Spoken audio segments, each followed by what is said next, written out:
আসসালামু আলাইকুম। শখের ছাদ বাগানে সবাইকে স্বাগতম। দেখেন আজকে একটা দেখাচ্ছি। এখানে আমি কিচেন ওয়েস্ট কম্পোস্ট সারগুলা এই যে বস্তায় রেখেছিলাম গাছে দেওয়ার জন্যে, যে পচবে এবং সার হবে, আমি বস্তায় করে রেখে দিয়েছি। তো সেখানে হয়তো কোনো বাঙ্গির বীজই ছিল, বীজগুলা থেকে একা এই যে বাঙ্গি গাছ হয়েছে। এই দেখেন কি সুন্দর ফুল, মাশাল্লাহ। ওইখান থেকে ছোট ছোট কুড়ি আসছে, এই যে কুড়ি আসতেছে অনেকগুলো ছোট্ট কুড়ি। ওই পাশেও অনেকগুলো, ওই যে আপনি দেখতে পাচ্ছেন, আপনারা ছোট ছোট কুড়ি আসছে। আমি প্রথমে কয়েকটা গাছ উঠায় ফেলছিলাম, এই যে কয়েকটা গাছ উঠায় ফেলছিলাম, পরে আবার দেখি হয়েছে, পরে এটা রেখে দিয়েছি।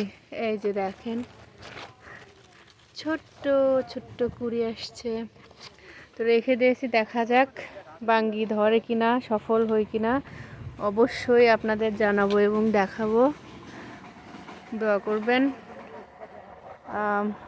এইদিকে সারও হচ্ছে, এখানে বাঙ্গিটাও যদি হয়, যদি খাই। এই যে এইখানে দেখেন একটা বাঙ্গি অলরেডি ধরছে, দেখা যাচ্ছে কিনা। এই যে এই যে ধরছে, ওইখানে একটা ধরছে। আমি আমার বাগানটা সম্পূর্ণ জৈব পদ্ধতিতে করতেছি, দোয়া করবেন আমি যেন সফল হই। তবে বৃষ্টিতে ছাদের অবস্থা খুবই খারাপ। এই যে একটা বাঙ্গি ধরছে, বৃষ্টিতে ছাদের অবস্থা খুবই খারাপ, পিচ্ছিল হয়ে গেছে কয়েকদিনের টানা বৃষ্টিতে, একদম খারাপ অবস্থা।